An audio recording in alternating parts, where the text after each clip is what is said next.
What's up guys, David here, and I'm back with another story time. This is about a time when or I should say a series of brutally idiotic actions of mine ended up costing me thousands of dollars in scholarships. Yeah, I was actually debating for the longest time on whether or not I should actually upload this video onto YouTube. Because even though it's been like 2 years now since this story took place, I am still a little bit upset about this whole situation. So I will probably sound a bit malicious and impudent when talking about the antagonist in this story. And to be fully honest, I am technically the villain of the story to begin with. So if you do think I am 100% in the wrong in this story and I deserve my punishment of losing a couple $1,000s in scholarship money, which I fully understand, I mean we all have our own point of views, feel free to let me know in the comments below. Just please do not slander me about it, because I feel bad enough about this whole situation. Anyways, I know the title of this video is "This One Mistake in High School Costed Me Thousands of Dollars in Scholarships," but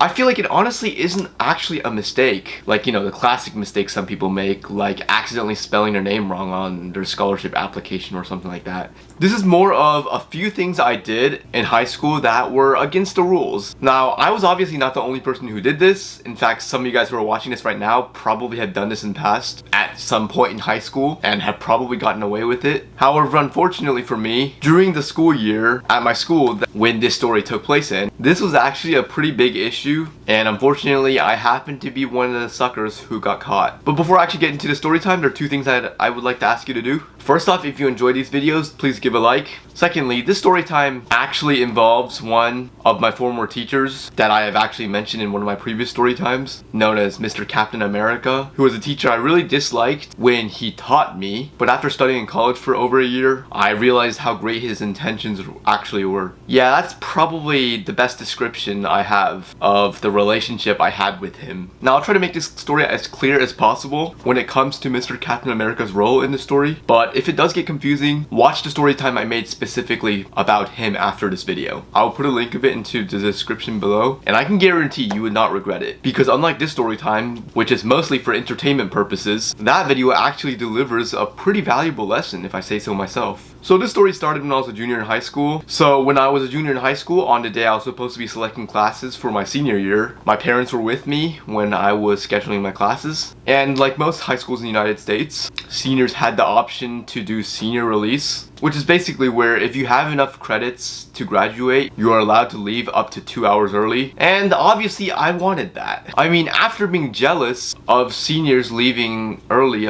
all year long, it'll finally be my turn to flex on the fellow juniors.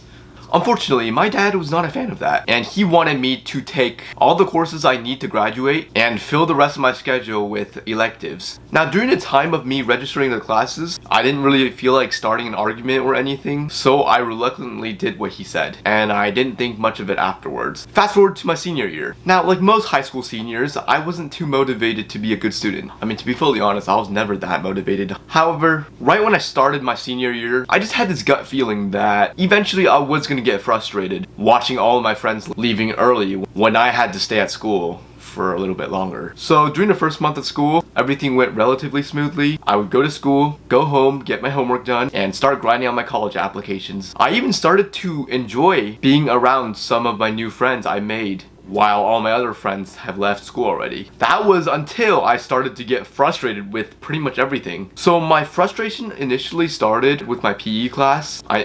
I know, for some reason, I still didn't have all of my PE credits by the time I was a senior in high school, and I was too lazy to do online school. I also want to be clear that I know most students despise PE classes, but honestly, throughout my time in school, whether it was in elementary school, middle school, or even the one time I took in high school, I loved PE class. I loved playing basketball, soccer, or volleyball with other kids. However, this time it was a little bit different. I mean, the coaches seemed to have little to no interest in actually teaching class. So they basically let us have free play all class long. Now, I know a lot of you guys in the comments are probably going to be saying something like, "Dang David, you're so lucky, you're getting a PE credit just for showing up." Well, here's the thing, right? At the time, my ego was off the charts. I kind of felt like I was a little bit too good for school, which I think most seniors watching this can relate. So that combined the fact that the coaches barely cared about what we did, gave me the idea to start skipping gym to get a longer lunch break, since I had gym right before lunch. This actually worked out really well since the coaches barely took any initiative to even take attendance. Unfortunately, I think more and more students started to realize that and started to also not show up. Then I guess the coaches quickly realized that the number of students actually showing up is steadily declining when half the basketball court is empty. So I guess then they started to take attendance seriously. However, that didn't really stop me, and to be fully honest, I really didn't care about my attendance since at the time there really wasn't a penalty to missing too many classes.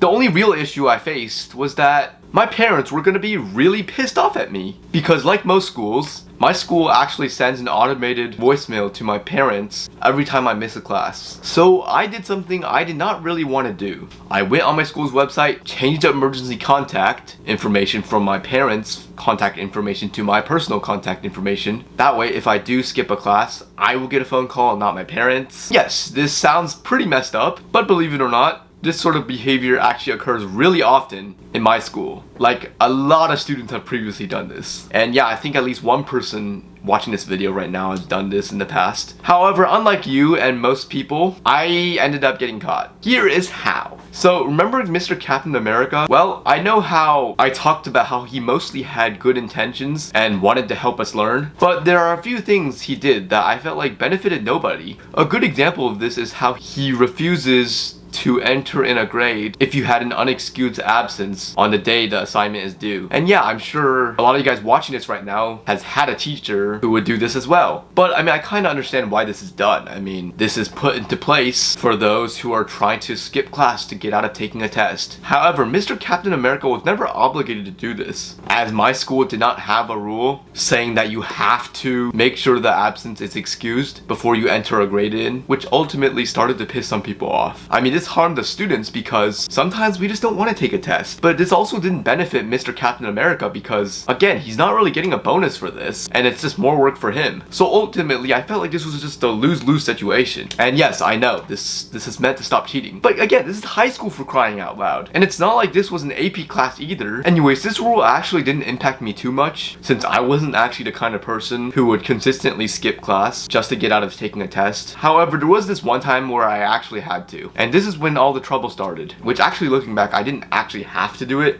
It was more of I wanted to do it. I don't even know what I'm talking about anymore. Why do I keep contradicting myself? So right before Thanksgiving break of my senior year, for some reason, Mr. Captain America actually decided to have a test on the Friday before Thanksgiving break. Like, seriously. Why? Could you not have just given it a few days earlier? That way you could have had it graded before Thanksgiving break so that you won't have to worry about it either. Yeah, Mr. Captain America isn't the brightest, I should say, but nor am I, so why am I talking shit? Anyways, of course, during that time, I had little to no motivation to even go to school on the day before Thanksgiving, so I had somewhat of an evil plan, if I say so myself. I still decided to skip school entirely, but I decided to write a fake note with my parents' signature on it. Yes, I know. What a great move. Anyways, by the end of Thanksgiving break, I actually noticed that Mr. Captain America did not actually mark me absent on that day, and in my head there were two possibilities on why. My first theory was that maybe he forgot and will probably do it after the break. My second theory is that maybe Mr. Captain America figured that a lot of people would probably skip,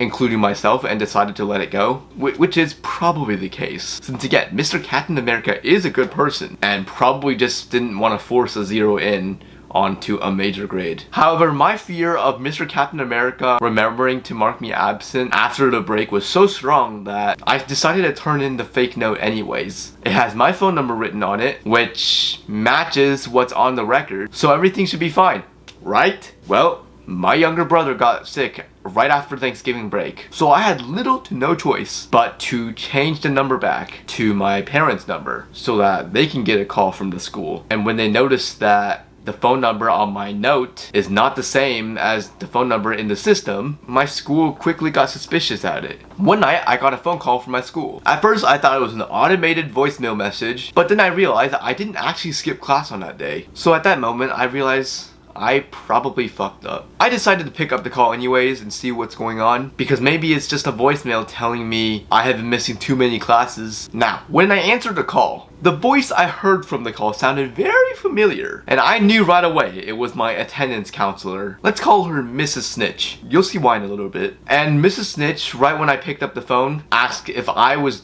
David's parents she was speaking to. Obviously, I had no choice but to pretend I was my dad. So she told me that my dad needed to schedule a parent conference. So obviously, I asked why. She told me she didn't know. And I'm like, yeah, right. Obviously, I didn't say that. So I just talked my way out of the call because my dad was actually out of town at the time, so he couldn't come to the appointment even if I wanted him to. However, I realized that there was no way out of this, and eventually my parents were gonna find out, so I decided to come clean with my mom a few hours later. I was pretty much already about to stop skipping classes anyways, since it kinda got boring, so I promised my mom that I won't do it again. And I begged her to not tell my dad. I mean, obviously she wasn't too happy to hear that news, but she agreed. And what's funny is that even though my mom did not tell my dad still ended up finding out because of Mrs. Snitch. Let's continue on to the story because it gets pretty interesting. So on the next day at school, I went to Mrs. Snitch's office to ask her what's wrong. She seemed to not be too happy to see me, which made it obvious that she knew exactly why I needed to schedule a parent conference. And yes, I did fess up that I was actually the one who picked up the phone call and not my dad. Surprisingly, she was actually surprised when I told her that. So I guess I did a pretty good job acting as my dad. I am such a disappointment. Anyway, so I also told her that I told my parents about my mistakes and I'm willing to schedule a parent conference as my mom is able to attend. I honestly thought she would appreciate my honesty and maybe let me go since this is the first time I have ever actually done anything bad in high school. But instead, Mrs. Snitch decided to tell everything to my academic counselor. You know, the one who was responsible for turning in the counselor recommendation letters for my college application and my scholarship applications. Like, seriously, why? Your job is to help students, not ruin their reputations over one mistake. And yeah, of course my counselor was pretty pissed, which really sucked because my counselor actually really liked me, and I actually had some scholarships lined up that I felt like I had a really good chance of getting, but all of them required a counselor's letter. So yeah, after that incident, my counselor told me that she would only write a letter for my college application, but not my scholarship application. So yeah, that's basically how one mistake ended up costing me thousands of dollars in scholarships. Luckily for me, my parents were planning to pay my tuition anyways, so it wasn't too big of an L. But here's the thing, right? A lot of people's parents can't do that, which would make this a huge deal for the students. Now, I mentioned earlier that this video is mostly made for entertainment purposes, but I actually do think there are a few lessons that can be learned from this video. First off, do not reluctantly agree to everything your parents tell you to do. I know they want the best for you, but in a lot of cases, they don't know what's best for you. So when you're faced with a decision and you know your parents have different opinions, select the option you think is best for you. Do not worry about what your parents may think. They will love you regardless. And in my situation, I felt like if my parents would just let me do senior release, most likely, none of this would have happened. The second moral of the story is don't try to forge anything. Yeah, most of the time you'll get away with it, but as most of you guys are aware of already, forgery is a crime. I know in my situation, a note is not a legal document or like a financial contract or something, so I didn't technically commit a federal offense, but regardless, what I did was messed up. And honestly, I felt like I probably would have been better off if I just told my parents I wanted some extra time to study for Mr. Captain America's test and for them to write me a note. Yeah, it may take a bit of convincing and will probably result in a less fun of a break, but in the end, I feel like that's a much better outcome than losing out on money. Anyways, that's pretty much all I have. My question to you is, do you think I deserved what I received? Obviously, what I did was wrong, but I also didn't think Mrs. Snitch should have just blatantly reported me like the way she did to my counselor. Instead, I felt like she probably should have just given me a couple lunch detentions, which I feel like is a punishment I actually deserve because I feel like more people learn from lunch detentions. Anyways, let me know in the comments below, and I'll see you guys next time.